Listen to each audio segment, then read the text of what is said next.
संतों को रोज कुएं से पानी भरना, शिव जी को चढ़ाना, जल पीना, साधु संत यही क्रम पूजन पाठ का करते। उसी कुएं में एक मेंढक रहता था। वो संतों का सानिध्य करता, रोज संतों का दर्शन करता, संतों का प्रवचन सुनता। एक दिन संत ऋषिजन गुरुजन आते, साधुजन आते, उसके पहले एक सांप, पानी में बहुत जहरीला सांप पानी में गिर गया, मर गया। उसका जो विष था वो पानी में उसने उगल दिया।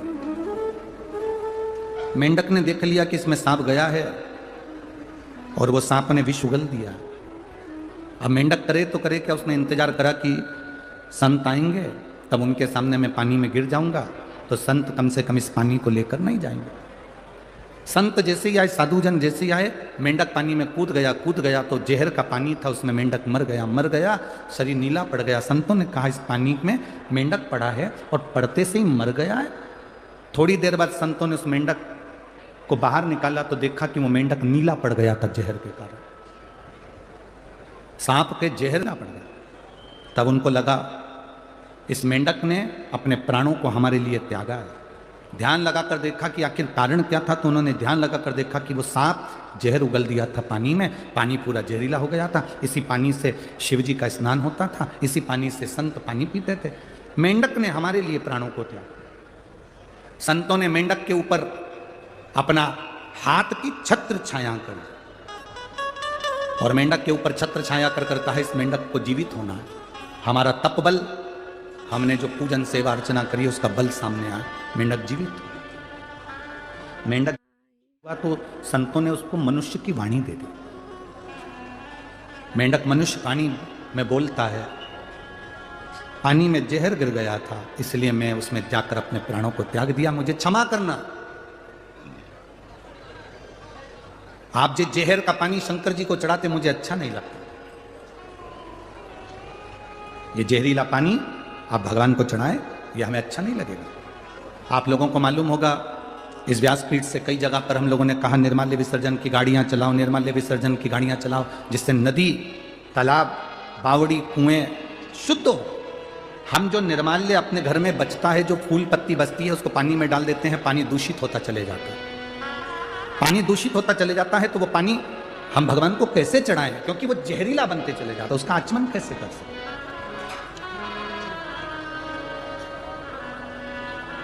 आपको कथाओं के माध्यम से कहा कि अपने घर से एक लोटा जल ले जाया करो, शिव जी को जल चढ़ाया करो, क्योंकि तुमको मालूम है तुम्हारे घर का जल कितना शुद्ध है। हम दूसरी जगह का पानी उठाकर महादेव को चढ़ा रहे हैं, वो पानी में कितना क्या विष मिला है, क्या मिला है, हमको अंदाजा नहीं है। वो कितना दूषित है ये हमको अंदाजा नहीं है। आप में से कोई माता ऐसी है जो भगवान को दूषित जल देती होगी, बेकार पानी देती होगी, कहीं खड्डे का गंदा पानी भरकर चढ़ा देती होगी? कोई नहीं है ना। सब अपने घर से पानी भरकर लेकर जाते हैं, जो पानी वो पीते हैं वो पानी लेकर जाते हैं, जो पानी वो स्वयं पीते हैं वो पानी महादेव को चढ़ाते हैं। पशुपतिनाथ का व्रत तो यहां तक कहता है कि बाजार से मिठाई लाकर पशुपति व्रत नहीं किया जाता। बोलो सही है कि गलत है? घर में खीर बना लो, घर में सीरा बना लो, हलवा बना लो, घर में मीठा चावल बना लो, घर में तुम जो बनाना हो बनाओ, पर घर में बनाओ। इतना शिव जी की पूजन में शुद्धता का ध्यान स्मरण रहता। तो हम कहते हैं कि घर से जल लेकर जाओ। जैसे मेंढक ने कहा पानी अशुद्ध हो गया था, उसको शुद्ध कैसे करें, इसलिए मैंने प्राण किया। आप जब निर्माल्य विसर्जन के लिए वाहन चलाते हैं, रथ चलाते हैं, गाड़ियां चलाते हैं, उस समय पर आप नदी को, तालाब को, बावड़ी को शुद्ध कर रहे हैं और वो पानी शिव जी को चढ़ता है तो उसकी पवित्रता का फल हमको भी हमारे खाते में जाता है और हमारी जिंदगी सार्थक होती है। अब मनुष्य की वाणी मिल गई। संतों ने कहा तुमने हमारे प्राण बचाए हैं, महादेव की सेवा के लिए तुमने जल को बचाया, मांगो तुम्हें क्या चाहिए। उस मेंढक ने हाथ जोड़कर कहा मैं क्या मांगू, बस आपका दर्शन हो गया, इससे बढ़कर और क्या चाहिए, इससे बढ़कर और क्या चाहिए। आप अपना घर छोड़ छोड़कर दूर दूर से आके यहां धूलिया नगर में शिव महापुराण की कथा सुन रहे हो। कोई नासिक में कथा होगी तो कथा सुनने के लिए नासिक वाले वहां पूछेंगे, मां गोदावरी के तट पर कुंभ का जहां मेला भराता है पंचवटी में, जिस नासिक में साधु संत सन्यासी तपस्वी साधक उपासक 33 कोटि देवी देवता, जिस नासिक में, जिस पंचवटी में स्वयं राम गोदावरी का स्नान करने के लिए तरसते हैं, ऐसी पंचवटी में हमें शिवपुराण की कथा गंगा रूपी मिल जाए, इससे बढ़कर और क्या चाहिए? इससे बढ़कर लाभ और क्या मिलेगा?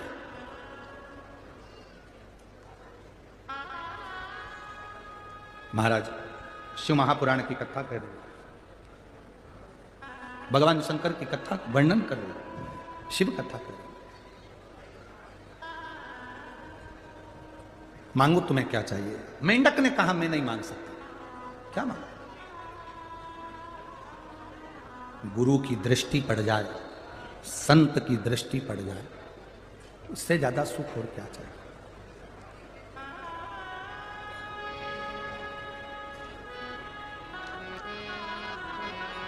अब संतों ने कहा मांगना तो पड़ेगा, क्योंकि किसी गुरु का जब दर्शन होता है तुम नी भी मांगते तो परमात्मा खुद दे देता है। असली गुरु का यदि दर्शन हुआ है, असली गुरु का यदि दर्शन करा है, तुम नी भी मांगोगे तो भी वो दे देगा। आप ना मांगे तो भी वो देगा। किसी सतगुरु का यदि दर्शन हो, उस समय पर यदि आप हाथ जोड़कर भी अपने दिल की बात केवल गुरु को, सतगुरु अगर है, कोई छल नहीं, कोई दिखावा नहीं, कोई प्रपंच नहीं, कोई ढोंग नहीं, सतगुरु अगर कोई है, उसको देखकर आपने हाथ जोड़कर भी प्रार्थना कर कर कह दिया, निवेदन कर लिया, खाली ना जाता कोई दर से तुम्हारे, खाली न जाता कोई दर से तुम्हारे, मैं भी खड़ा हूँ नदी बाहर बसाए, अपने से लगा लो गिरा जा रहा हूँ, उठा दो। असली गुरु का यदि दर्शन हो जाए और आपने हाथ जोड़ बाबा से प्रार्थना भी कर ली तो बाबा दे देते। मेंढक के मन की बात संतों ने पूछी, मेंढक आखिरी में बोला, आखिरी में बोला, मुझे पार्वती जैसा सुंदर बना दो और मेरा विवाह उस व्यक्ति से हो जो शंकर की आराधना में लीन रहता है। मुझे पार्वती जैसा सुंदर बना दो और मेरा विवाह उससे हो जो शिव की भक्ति करता है। क्योंकि मैं जिस कुएं में रहता था, उस कुएं से जो पानी जाता था, मैं हमेशा आपके मुख से ओम नमः शिवाय, नमः शिवाय, श्री शिवाय नमस्तुभ्यम सुनता था। उस मंत्र को सुनता था तो मेरे मन में आता था, एक बार मैं भी उस शंकर की उपासना करने वाले की शरणागति में रहूं। संतों ने आशीर्वाद दे दिया, हम तुम्हें वर देते हैं कि तुम सुंदर होगे, स्त्री के रूप में होगे और तुम्हारा विवाह एक ऐसे राजा से होगा जो शिव की आराधना में लगा रहता है। उस मेंढक ने एक छोटी सी कन्या का रूप ले लिया, जिसको मायासुर ने देख लिया। मायासुर की संतान नहीं थी तो वो उस कन्या को ले आया।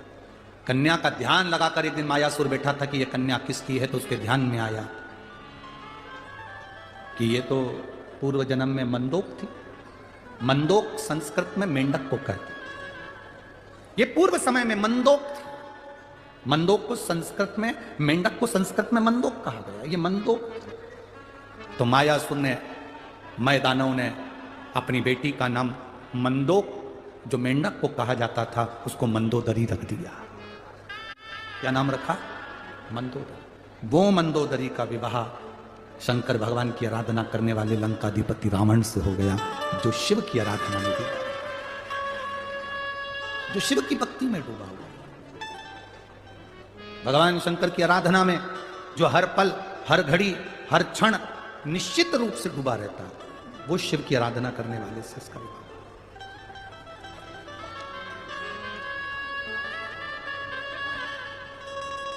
और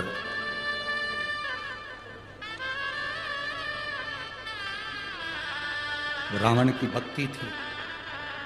मंदोदरी कई बार रावण को समझाती थी कि तुम शंकर की आराधना करते हो, तुम समझो नहीं। रावण के पास में वैभव बहुत था, धन बहुत था, सत्ता बहुत थी, संपदा बहुत थी, बस एक कमी थी रावण के पास। रावण के पास में एक चीज की कमी थी। क्या कमी थी रावण के पास में? उसको ज्ञान देने वाले अच्छे नहीं थे। राम जी के पास में था, युद्ध के समय पर ना हाथी था, ना घोड़ा था, ना रथ था। युद्ध के समय पर राम जी के पास में सुंदर वस्त्र भी नहीं थे, राम जी के पास में बहुत सारे शस्त्र भी नहीं थे, पर राम जी के पास में सबसे बड़ी चीज थी, उनको ज्ञान देने वाले अच्छे थे। जिसके जीवन में ज्ञान देने वाला अच्छा है, वो कंगाल होने पर भी करोड़पति बन जाता है। और जिसके पास में ज्ञान देने वाले श्रेष्ठ नहीं है, वो करोड़पति होकर भी रोड पर रह जाता है। रावण करोड़पति था, धनपति था, सत्तापति था, संतान, वैभव सब कुछ था, और रावण के पास में ज्ञान देने वाले नहीं थे। जब रावण ने पूछा सभा में बैठकर, राम जी सेना लेकर आ रहे हैं बंदरों की, मेरे सभासद मुझे ज्ञान देने वाले जितने भी बैठे थे विद्वान, उनसे पूछा मेरे लिए आज्ञा करो कि राम सेना लेकर आ रहे हैं तो क्या करना पड़ेगा। तो इतने में जितने बैठे थे ज्ञान देने वाले वो सब खड़े हो गए। उन्होंने कहा आन दो, ऐसे एरे तेरे बंदरों को तो अपन सब निचोड़ के खा जाएंगे। ज्ञान देने वालों को ज्ञान देना था कि राम जी के पास में एक दूत भेजिए और बुलाओ, सीता वापिस करो। ये गलत है किसी की स्त्री को अपने यहां रखना। पर ज्ञान देने वालों ने ज्ञान नहीं दिया, उल्टा रावण को भड़का दिया। कई लोग ऐसे होते हैं, जब बहुत विषम परिस्थिति होती है राजनीतिक उठापटक में या प्रशासनिक उठापटक में, लोग बहुत सारे ज्ञान देने आ जाते हैं। अरे वो तुम्हारे लिए ऐसा बोल रहा था, वो तुम्हारे लिए वैसा बोल रहा था, उसने ऐसा कर दिया, उसने वैसा कर दिया। उफान मत लाना दूध में, रत्ती भर का भी। जितनी नम्रता से जिंदगी जी सकते हो उतनी नम्रता से चलना। रावण को ज्ञान देने वाले श्रेष्ठ नहीं थे, इसलिए रावण का पूरा कुल डूब गया। राम जी के पास में ज्ञान देने वाले थे। उन्होंने पूछा कि समुद्र रास्ता नहीं दे रहा, क्या करें? तो किसी ने कहा कि एक काम करो, समुद्र के लिए बाण छोड़ देते हैं। भगवान इतने में जामवंत बोला, इतने में हनुमान जी बोले क्यों छोड़ना, बाण छोड़ेंगे समुद्र के जीव मर जाएंगे, रहने दो। शंकर जी की पूजन करते हैं, शंकर जी जो आज्ञा देंगे वो करेंगे। शिव जी की स्थापना करी, रामेश्वर धाम की स्थापना करी, पूजन चालू करी। पूजन करिए तो भगवान शंकर ने ज्ञान दिया, तुम्हारे पास में नल नील हैं, राम नाम लिख के पत्थर फेंकेंगे, वो तैर जाएंगे, पार उतर जाओगे।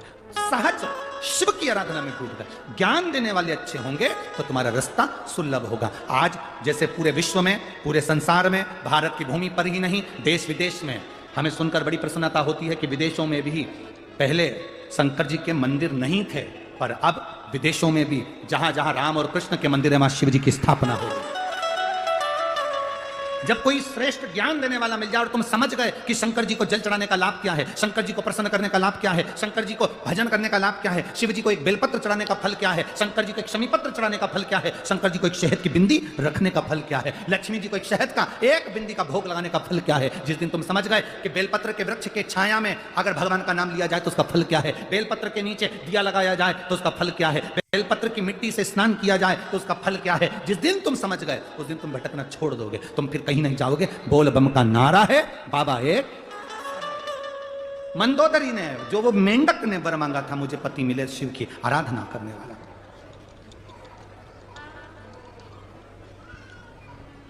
नमामि शमीशा विभुं व्यापकं वेद स्वरूपं। चित्त रम गया। अब मंदोदरी का स्मरण शुभ है।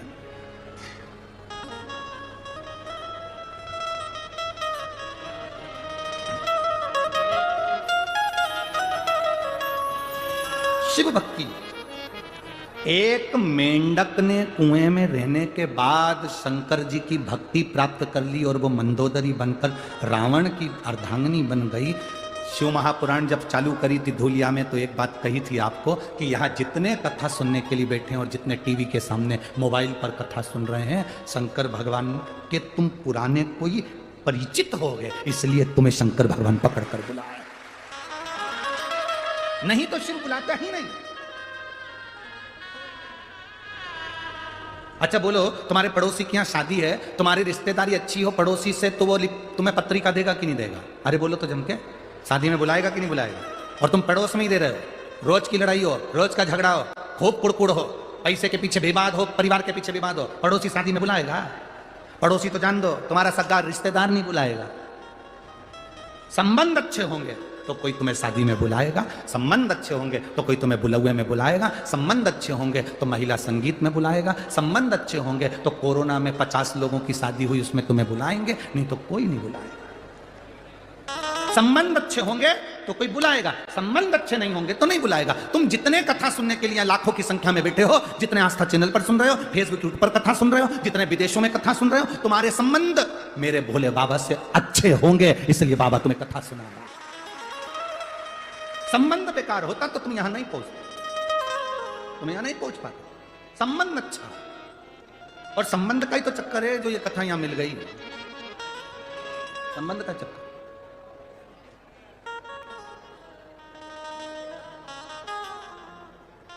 और मेरी प्रीत ना टूटेगी भोले बाबा से, मेरी प्रीत ना टूटेगी भोले बाबा से। ये आपकी तरफ से होना चाहिए कि मेरी प्रीत मेरे शंभू से नहीं टूटेगी। कोई रोक के बताए, कोई रोक के बताए, कोई रोक के बताए, कोई रोक के बताए। तुम्हारे गांव के लोग, तुम्हारे नगर के लोग, तुम्हारी कॉलोनी के लोग, तुम्हारी सोसाइटी के लोग, तुम्हारे मोहल्ले के, तुम्हारे गांव के, तुम्हारे शहर के लोग तुम्हारे मंदिर जाने से अगर कोई रोक के बता दे तो उस जगह पर तुम्हें खड़ी होकर कहना, कोई रोक के बताए, कोई रोक के बताए, अभी पालानी पड़ा रे सीहोर वाले से, अभी पालानी पड़ा रे भोले बाबा से। अभी संबंध हमारे पाले नहीं पड़े शंकर जी से, जब जब पाला पड़ जाएगा शिव से तब मालूम पड़ेगा कि शिव भक्ति का फल क्या। एक पत्र आया है,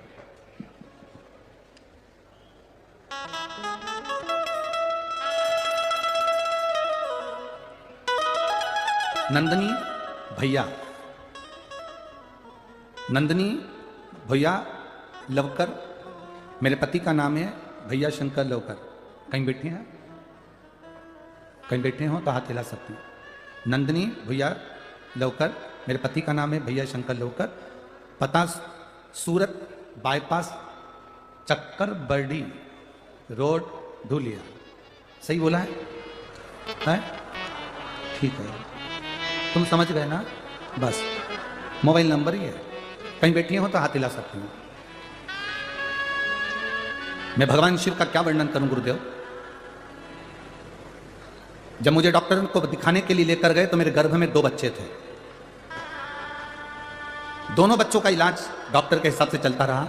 6ठा महीना आया, 6ठे महीने में हम डॉक्टर को, जब पेट में बहुत दर्द हुआ तो मैं अपने पति के साथ और परिवार वालों के साथ डॉक्टर को दिखाने के लिए गए। मेरे पति भी मेरे साथ में थे, परिवार के लोग मेरे साथ में थे। तो डॉक्टर को 6ठे महीने में दिखाया तो डॉक्टर ने सोनोग्राफी करी, अल्ट्रासाउंड करा। सोनोग्राफी में मालूम पड़ा कि मेरे 2 बच्चे में से एक बच्चा मर गया। मेरे एक बच्चे की जान चली गई। अब डॉक्टर ने कहा कि 6ठा महीना चल रहा है, तुम्हारा एक बच्चा मर गया है, दूसरा बच्चा भी मर सकता है और तुम्हारी भी जान जा सकती है, तुरंत ऑपरेशन करना पड़ेगा और इस बच्चे को बाहर निकालना पड़ेगा। गुरुदेव, डॉक्टर के हिसाब से 6ठे महीने में अगर दूसरा बच्चा भी होता है तो वो मरा हुआ ही होगा। एक तो इतने सालों के बाद बाबा ने संतान दी, और दूसरी बात सालों निकल गए संतान नहीं हुई और बाबा ने दी तो ऐसी दी कि मेरा पहला जो 2 बच्चे थे उसमें से एक गर्भ में मर गया। हमने डॉक्टर से पूछा, डॉक्टर साहब कोई दूसरा इलाज हो, एक बच्चा मर गया है परंतु दूसरा बच्चा तो बच जाए। डॉक्टर बोले, गर्भाशय में 2 बच्चे हैं, अगर एक मर गया है तो उस बच्चे को निकालने के लिए दूसरे बच्चे को भी निकालना ही पड़ेगा, इसके सिवाय कोई चारा नहीं है, और तुरंत ऑपरेशन करना पड़ेगा क्योंकि बच्चे को मरे हुए 1 दिन पूरा हो गया, उसका जहर शरीर में फैलना चालू हो गया। गुरुदेव, हम घबरा गए, वापिस घर पर आकर विचार करा कि अब ऑपरेशन कराएं तो कराएं कैसे। बड़ी मुश्किल से तो बाबा ने बच्चा दिया, उसमें से एक मर गया, उसका जहर फैलना चालू हो रहा है और डॉक्टर बोल रहा है माँ और बच्चे दोनों के लिए घातक है, क्या करें। तब मेरी सास ने कहा कि शिव जी का भजन करते हैं, बाबा अगर विष पी सकता है तो बाबा हमारे बच्चे के प्राण भी बचा सकता। डॉक्टर ने कह दिया था कि अब तुम्हारी जवाबदारी पर घर जा रहे हो, ये बच्चा पेट में मर चुका है, अब तुम्हारी जवाबदारी। 6ठा महीना शरीर में कष्ट बहुत था, हमें लग रहा था कि वो बच्चा मर गया तो दूसरा भी मर ही हो जाएगा, पर बाबा पर भरोसा। 3 महीने जिस मां को मालूम हो कि गर्भ में बच्चा मर गया और तो दूसरा बच्चा भी मरेगा और तुझे भी प्राण जा सकते हैं, 3 महीना कैसे निकाला होगा? केवल एक काम करती थी गुरुदेव, शिवजी के मंदिर में बैठकर 5 बार जया, विषहरा, शामरीवारी, दौतली, देव, वो शंकर की 5 लड़कियां आप कहते हो ना जो विष को खींचती है, उनका नाम लेकर पानी पीती थी। और बाबा का मैं क्या गुणगान करूं गुरुदेव, मैंने 9 महीने निकाल दिए। 12/7/2023 को मेरी डिलीवरी हुई तो डॉक्टर भी आश्चर्य में था, एक बच्चा मरा हुआ और एक बच्चा जिंदा पैदा हुआ। मैं उस बच्चे को लेकर यहाँ कथा में आई हूँ गुरुजी, आप आशीर्वाद दें। कहीं बैठी हो तो बच्चे को लेकर आप व्यासपीठ के नज़दीक में आ सकते हैं, अगर कहीं बैठी हो तो। नंदनी भैया लवकर, मेरे पति का नाम भैया शंकर लवकर, पता है सूरत बाईपास, चक्कर बर्डी रोड, धूलिया, मेरा मोबाइल नंबर ये शिव तत्व है।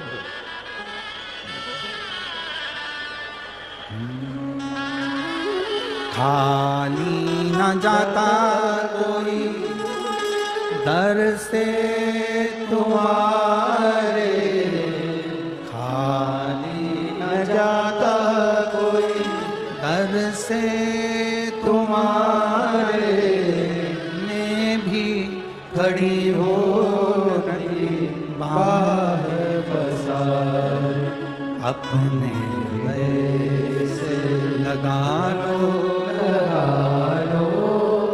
गिरा जा रहा हो, उठा लो भोले अपने दर से अब तो न लायो, हो उठा लो। शिव कृपा इसी को कहते हैं, शंकर की उदारता इसी को कहते हैं। आपका विश्वास जितना दृढ़ है शिव उसको साधता है, शंकर उसको साधता। जितना दृढ़ विश्वास होगा शिव उतना साधता। शिव महापुराण की कथा कहती है, जब शंकर के नाम का स्मरण कर कर एक मेंढक अच्छी संगत पाकर भगवान शंकर के ही भक्त रावण की धर्म पत्नी बनने को तैयार, ये विश्वास के साथ। शिव महापुराण कहती है आपका विश्वास दृढ़ होना चाहिए, भरोसा पक्का। जितना विश्वास पक्का होगा उतना सुख मिलेगा।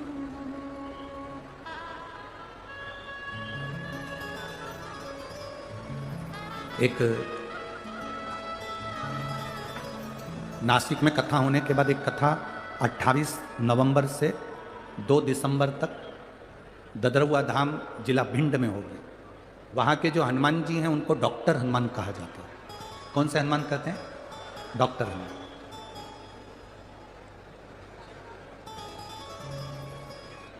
वहाँ के स्वामी जी, महंत जी, संत जी ने कहा महाराज जी डॉक्टर हनुमान जी को कथा सुनना है।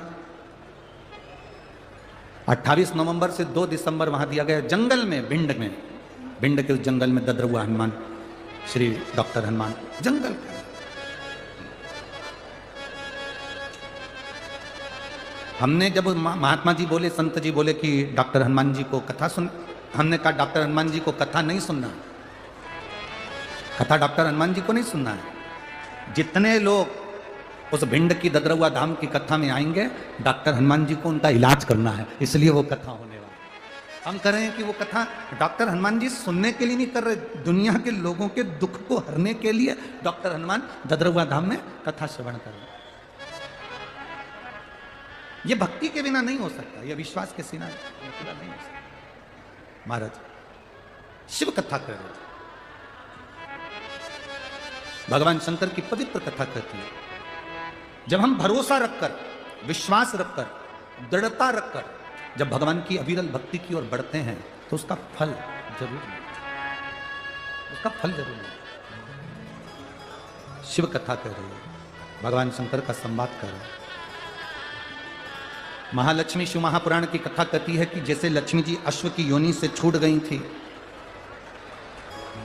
अश्व की योनि से, घोड़ी की योनि से माता लक्ष्मी छूट गई थी और भगवान नारायण के साथ में जाकर वापस वैकुंठ में विराजमान हो गई थी, वैसा ही हम जब भगवान शिव की अविरल भक्ति को प्राप्त करते हैं, हम जब भगवान शंकर की भक्ति को अपने भीतर उतारते हैं, तो हमारी भी ना जाने कितनी कितनी योनियां अपने आप छूटती चली जाती है।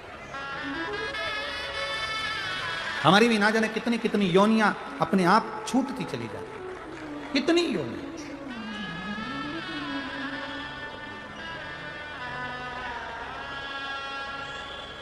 शिव महापुराण की कथा तो यहां तक कहती है, तुमरुका जी जब चंचुला देवी को शिव महापुराण की कथा सुना रहे थे तो चंचुला देवी ने यह प्रश्न खड़ा करा था तुमरुका जी के सामने।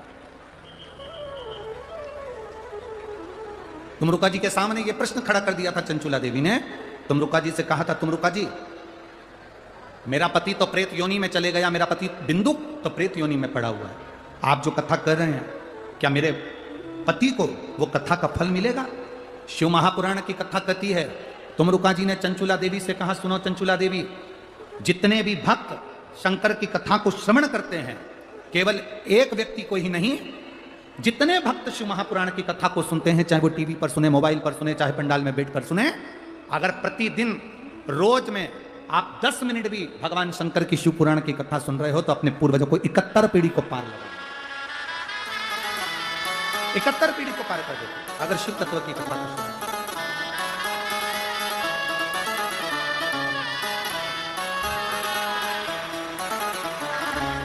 ये वही बच्चा है जो गर्भ में एक बच्चा शांत हो गया था 6ठे महीने में, और गर्भ में दूसरे बच्चे के लिए इस मां ने शंकर जी के मंदिर के बाहर बैठकर भगवान शंकर का जल पी पी कर 3 महीना निकाला और 90 महीने में इस बच्चे को जन्म दिया। एक बच्चा मरा और एक बच्चा जीवित बाबा की कृपा से प्राप्त हुआ। हर हर।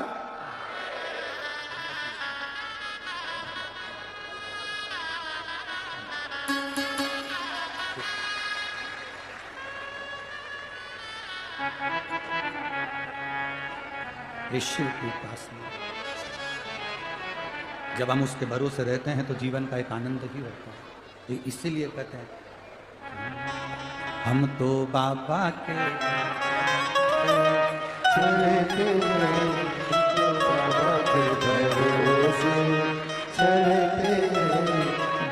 एक लाइन से ज्यादा नहीं गाएंगे क्योंकि समय की अवस्था भी देखना पड़ती है, उसके बाद इसकी स्तुति भी है, पर आपको कथा के विराम में दूसरी बार बाबा से प्रार्थना करने का मौका मिल जाएगा, श्री शिवाय नमस्तुभ्यम बोलने का मौका मिल जाएगा। इसलिए दोनों हाथों से बड़े प्रेम से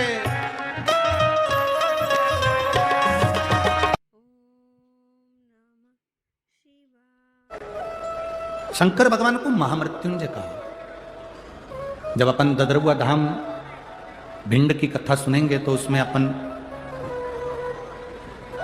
महामृत्युंजय मंत्र के प्रयोग को भी समझेंगे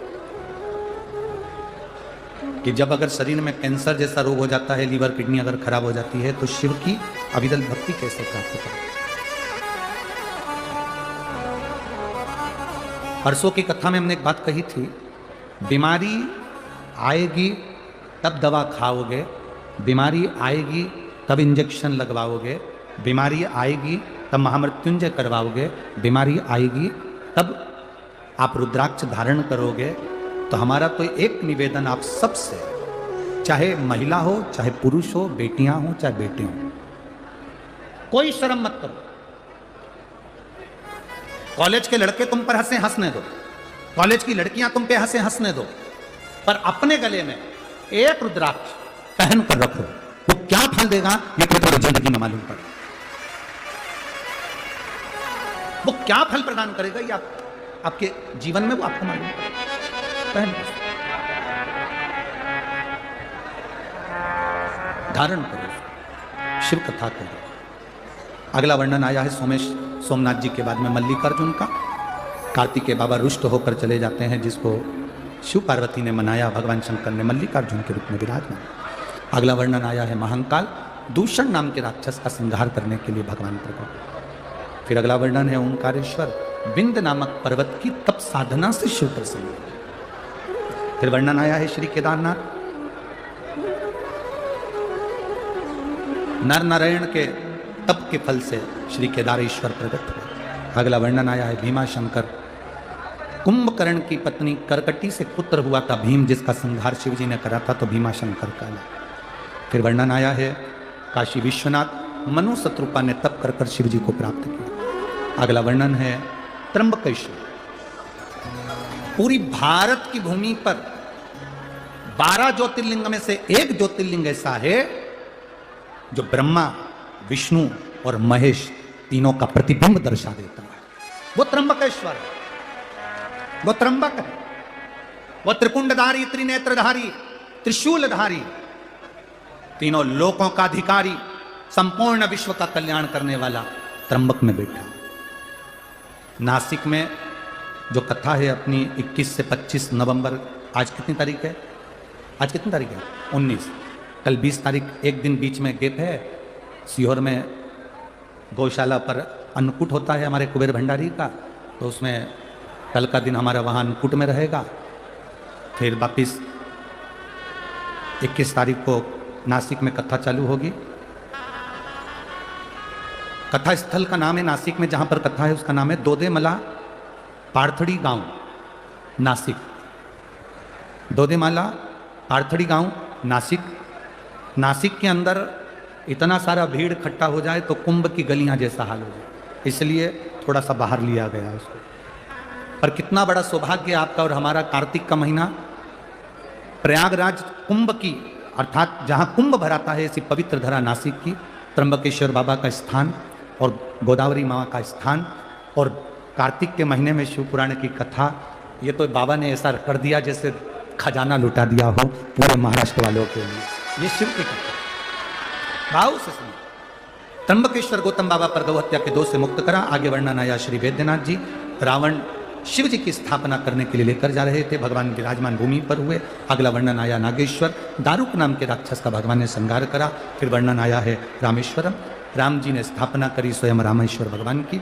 अगला वर्णन आया है कृष्णेश्वर, सुधर्म नाम के ब्राह्मण की पत्नी घूष्मा से जो बालक हुआ था वो सुदेहा ने मार दिया था। घूष्मा के बेटे को भगवान ने फिर जीवित करा। उस समय पर भगवान शिव का नाम कृष्णेश्वर महादेव पड़ गया। ऐसे 12 ज्योतिर्लिंग का चरित्र भगवान देवादिदेव महादेव श्रवण किए। चंचुला देवी का पति बिंदुक प्रेत योनि से मुक्त हुआ, सुंदर धाम को विराजमान हुए। भगवान शंकर ने अपने मस्तक पे से बेलपत्र उतार कर शिव पोथी को समर्पित करी, प्रदान करा। जो इस पवित्र शिव महापुराण की कथा को भाव से, दिल से श्रवण करता है, मेरा देवादिदेव महादेव कहते हैं मैं स्वयं जाकर उस जीव का कल्याण करता हूं। ऐसी 5 दिवसीय शिव महापुराण की कथा बड़े आनंद के साथ में यहाँ चल रही थी। मैं माननीय श्री दादा बाबू भूसे जी को, मंत्री महाराष्ट्र राज्य माननीय श्री सुभाष जी भामरे जी को, सांसद एवं पूर्व रक्षा मंत्री भारत सरकार माननीय श्री बाला साहेब भदाने जी जो निरंतर जनमानस की सेवा के लिए लगे रहते हैं, माननीय श्री अनूप जी अग्रवाल जो सनातन धर्म की ध्वजा लेकर अनूप जी अग्रवाल आगे बढ़ रहे हैं, ऐसे श्री अनूप जी अग्रवाल जी को, माननीय श्री चेतन जी मंडोरे